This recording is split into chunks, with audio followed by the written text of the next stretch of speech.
എന്നിട്ട് പാട്ട് പഠിക്കാനൊക്കെ ശ്രമിച്ചോ ഈ മനുഷ്യന്റെ കൂടെ കൂടിയതിന് ശേഷം?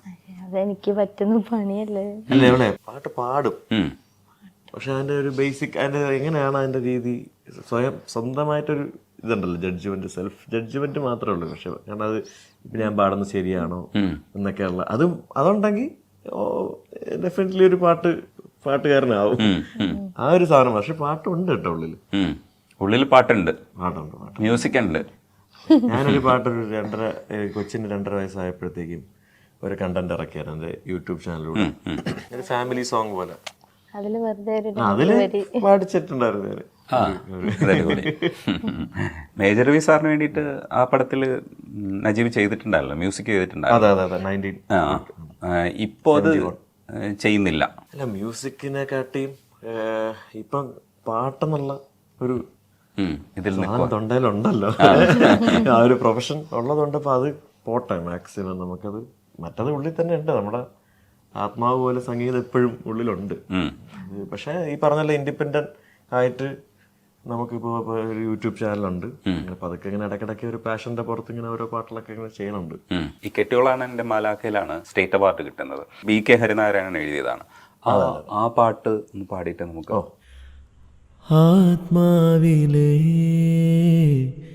വാനങ്ങളിൽ മാലാഖയായി നീയോമലേ ഒരു വരിയായി മാനസം നിന്നോടായി ചൊല്ലുവാൻ വയ്യാതെ പെയ്യാതെ നെഞ്ചം നീറുന്നിതാ ആത്മാവിലെ വാനങ്ങളിൽ മാലാഖയായി നീയോമലേ. ഇത് വില്യംസ് ആയിരുന്നോ? ഇത് വില്യം ഫ്രാൻസിസ്. പുള്ളി ഞാൻ ആദ്യമായിട്ട് ചെയ്ത പടത്തിലാണ്. എന്റെ അടുത്ത സുഹൃത്താണ്. ഞങ്ങൾ ഈ ബാൻഡ് നേരത്തെ പറഞ്ഞല്ലോ, ബാൻഡ് എന്നുള്ള കോൺസെപ്റ്റ് ഒരു 2012 ചിന്തിച്ചിരുന്നു. അപ്പൊ അന്ന് കുറച്ച് സ്റ്റേജിലൊക്കെ ഞങ്ങൾ നടത്തിയിരുന്നു പ്രോഗ്രാംസ് ഇങ്ങനെ ബാൻഡ് മൂഡില്. അപ്പൊ അന്ന് നമ്മള് ഒരുമിച്ചായിരുന്നു, വില്യമും ഞാനൊക്കെ ഒരുമിച്ചാണ് ബാൻഡൊക്കെ സ്റ്റാർട്ട് ചെയ്ത്. അന്നിട്ടുള്ളൊരു ബന്ധമാണ്. മ്യൂസിക് ചെയ്തപ്പോ അതിൽ ഒരുമിച്ച് കൂടാൻ പറ്റി. ശരിക്കും ഈ മനുഷ്യൻ ഗായകനല്ലെങ്കിൽ പിന്നെ എന്താണ്? ശരിക്കും ഈ മനുഷ്യൻ ആരാണ്? എന്തൊക്കെയാണ് ക്വാളിറ്റീസ് ഒക്കെ? ആർക്കെങ്കിലും ഭയങ്കരമായിട്ട് സഫർ ചെയ്യുന്നുണ്ട്, അല്ലെങ്കിൽ വിഷമമൊക്കെ ഉണ്ട്, അങ്ങനെയൊക്കെ ഉണ്ടെങ്കിൽ അവരെ പ്രോപ്പറായിട്ട് ഗൈഡ് ചെയ്യാനൊക്കെ പറ്റും. മോട്ടിവേഷൻ എനിക്കത് ഭയങ്കര ഇഷ്ടമാട്ടോ. മോട്ടിവേഷൻ ഒക്കെ കൊടുക്കും. പക്ഷെ നന്നാക്കുമെന്ന് വെച്ചാൽ നമുക്ക് ചിലപ്പോൾ ചില സാഹചര്യങ്ങളിൽ, എനിക്കെന്നല്ല ഓപ്പോസിറ്റ് നിൽക്കുന്നവർക്കാണെങ്കിൽ പോലും ഭയങ്കരമായിട്ട് നമ്മൾക്ക് ഒരു മനുഷ്യന്റെ മോശം അവസ്ഥയിലാണെങ്കിൽ പോലും സംസാരിച്ച് എഫേർട്ട് എടുക്കും. ചിലപ്പം പല റെക്കോർഡിംഗ് ഒക്കെ കഴിഞ്ഞിട്ട് അല്ലെങ്കിൽ ഷോസ് ഒക്കെ കഴിഞ്ഞിട്ട് ഭയങ്കര ഇതായിട്ടായിരിക്കും. അല്ലെങ്കിൽ ഫ്രണ്ട്സിനാവട്ടെ അങ്ങനെ എന്തെങ്കിലും പ്രശ്നം ഉണ്ടെങ്കിൽ പാതിരാത്രി 2 മണി 1 മണി ഇവരൊക്കെ ഇങ്ങനെ സംസാരിക്കാറുണ്ട്. സംസാരിച്ച് എങ്ങനെങ്കിലും അതൊന്നും അവസാനം ഒതുക്കി തീർക്കണം. ആ ഒരു സന്തോഷം. അതെ ആ മനുഷ്യനെയാണ് ഇഷ്ടം. ആ മനുഷ്യനെയാണ് ഇഷ്ടം. അത് മാത്രമേ ഉള്ളൂ ക്വാളിറ്റി. വേറെ ക്വാളിറ്റി ഒന്നും ഇല്ലേ? വേറെ ക്വാളിറ്റി എന്താ? വേറെ കംപ്ലൈന്റ്സ് ഒന്നും ഇല്ല. കംപ്ലൈന്റ്സ് വേണ്ട, ക്വാളിറ്റി പറയുമ്പോ കംപ്ലൈന്റ്സ് എന്തൊരു ഭാര്യയാണ്. അങ്ങനല്ല, കംപ്ലൈന്റ്സ് ഇല്ല. കംപ്ലൈന്റ്സ് ഇല്ല, ഇങ്ങനെയൊക്കെ പൊക്കോളും. നല്ലൊരു ഫുഡൊക്കെ ഡയറ്റ് ഒക്കെ എങ്ങനെ കീപ്പ് ചെയ്യും? അതിലൊന്നും ഡയറ്റ് എന്നൊക്കെ പറയും. ഇപ്പൊ ഒരു 5 ദിവസമൊക്കെ കട്ടായിട്ട് ഭയങ്കരമായിട്ട് അത് കഴിക്കത്തില്ല ഇത് കഴിക്കത്തില്ല, ഞാൻ പറയട്ടെ ഫുള്ള് കഴിക്കത്തില്ല പറയും.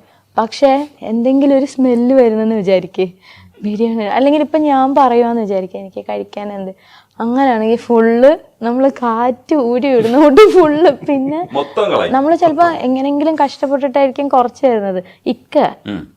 ഇക്കയുടെ കേസിൽ, ഇപ്പൊ എന്റെ കേസിൽ ഞാൻ ഡയറ്റോ അങ്ങനെയല്ല, മടിയാ മെയിനായിട്ട്. എനിക്ക് നന്നായിട്ട് എനിക്ക് നന്നായിട്ട് വിശക്കുമ്പോ, ഇപ്പൊ വിഷമം വന്നാലും സന്തോഷം വന്നാലും ഭക്ഷണം എനിക്ക് ഭയങ്കരമായിട്ട് കഴിക്കണം. അല്ല സീരിയസ് ആയിട്ട് വിഷമം വന്നാൽ ചിലപ്പോ നമ്മൾ അപ്പൊ കരയൊക്കെ ചെയ്യും, സങ്കടം വരും. പക്ഷെ കുറച്ച് കഴിയുമ്പോഴത്തേക്ക് നമ്മള് ഒരു ബിരിയാണി വന്നാ ബിരിയാണി ബിരിയാണി അല്ല, ഇപ്പൊ നല്ല ടേസ്റ്റ് ഉള്ള, ഇപ്പൊ നല്ല ടേസ്റ്റ് ഉള്ള ഫുഡ് കിട്ടി ആരാ കഴിക്കാത്ത, നമ്മള് കഴിക്കത്തില്ലേ. ഇപ്പം എനിക്ക് സ്വന്തമായിട്ട് ഫുഡ് കഴിക്കുന്നതിനെക്കാട്ടും ഇഷ്ടം ഇപ്പൊ ഉമ്മമാരൊക്കെ ഉണ്ടാക്കി തരുന്ന നല്ല മീൻകറി അങ്ങനത്തെ ഒക്കെ ഇല്ലേ, നന്നായിട്ട് ടേസ്റ്റ് ഉള്ള സാധനം കിട്ടിയാൽ നന്നായിട്ട് ഞാൻ കഴിക്കും. ഇല്ല ഇക്കയും കഴിക്കും, പക്ഷെ ഇക്കയും ഡയറ്റ് ഒക്കെ ആണെങ്കിലും ഇങ്ങനെ കണ്ണടച്ചിട്ട് ഡയറ്റിന്റെ ഫുഡ് ഒരു സൈഡിൽ കഴിക്കും. ചിലപ്പോ ഞാൻ ഇതാ കഴിക്കുന്നെങ്കിൽ അതും കൂടി കഴിക്കും. അതാണ് എനിക്ക് എന്താണ് നമുക്ക് കൺട്രോൾ ഇല്ലെന്നാണ്. ഇക്കേനെ നമുക്ക് വേണമെങ്കിൽ വഴിതെറ്റിക്കാം, നമ്മളെ ചിന്തിച്ചാൽ. അങ്ങനെയല്ല അങ്ങനെയല്ല ഉദ്ദേശിച്ചത്, വഴിതെറ്റിക്കാമെന്നാണ് ഉദ്ദേശിച്ചത്. ഇക്ക നോ എന്ന് പറഞ്ഞു കഴിഞ്ഞാലും ഇപ്പൊ നമ്മള് പറയും ഇക്കെടുത്ത് നമുക്ക് അങ്ങനെ വേണമെങ്കിൽ അങ്ങനെ ആയിക്കൂടെ, അങ്ങനെയാണെങ്കിൽ ഇക്ക നല്ല മാറുന്നൊരു സ്വഭാവം ഉണ്ട് ഇക്കയ്ക്ക്. ഒരു മനസ്സിങ്ങനെ ചാഞ്ചാടും, അവിടെ ചവിട്ടണോ ഇവിടെ ചവിട്ടണോ. ഈ ചാഞ്ചാട്ടമാണ് ഞാൻ ആദ്യം ചോദിച്ചത്. കൊറേ പെണ്ണുങ്ങൾ ഇങ്ങനെ പുറകെ വരുമ്പോ ചാഞ്ചാടുമെന്നാണ് ചോദിച്ചത്. അല്ല അത് പക്ഷെ എനിക്ക് അറിഞ്ഞൂടാ കേട്ടോ, അങ്ങനെ ചാഞ്ചാടുമെന്ന് അറിഞ്ഞൂടെന്നാണ് ഇതുവരെ എന്റെ അടുത്ത് ചാഞ്ചാടിയിട്ടില്ല.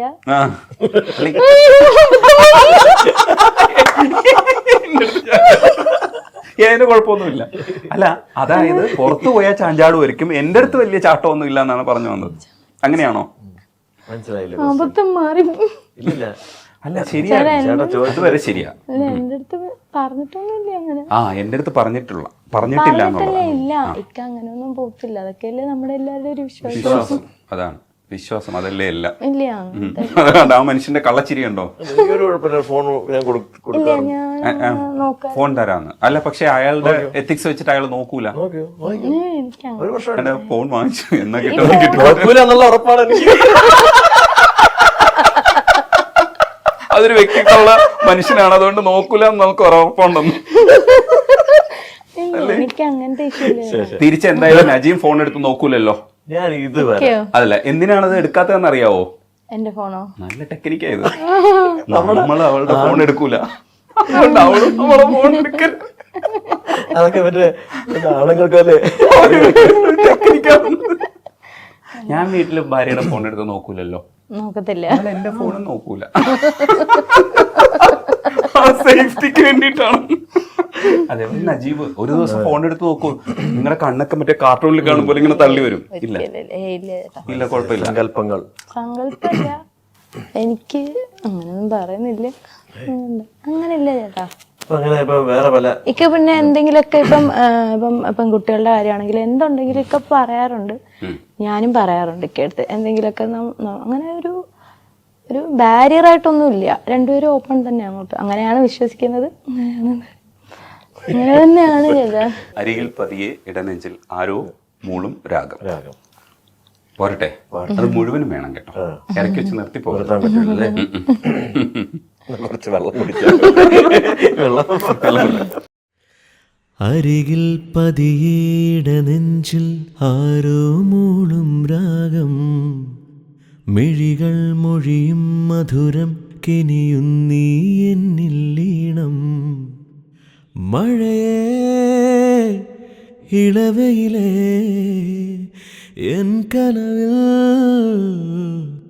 അവളറിയാതെ തളിരണിയും പുലരികളിൽ മഞ്ഞിൻ തൂവൽ വീശി മെല്ലെ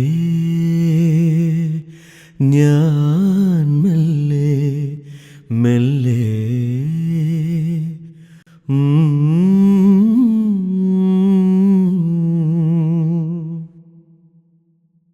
പുതുമഴേ മെയ്പുണരും പൂവിൻ മൗനം, ഇതൾ വിരിയും ഈരാവിൻ നിറമോഹം. മനമറിയാതെ തിരയുകയോ നീ എന്റെയുള്ളം, നിന്നിൽ ഞാൻ മൗനമായി അലിയും അനുരാഗം. നിന്മേ തൊട്ടു പൂമേടത്തോറും കാറ്റായി നീളെ നിന്നോടൊന്നു ചേരാൻ തുടിക്കും മോഹം മഴയേ മഴയേ തൂമഴയേ അരികിൽ പതിയിട നെഞ്ചിൽ ആരോ മൂളും രാഗം മിഴികൾ മൊഴിയും മധുരം കിനിയും നീ എന്നിൽ ഈണം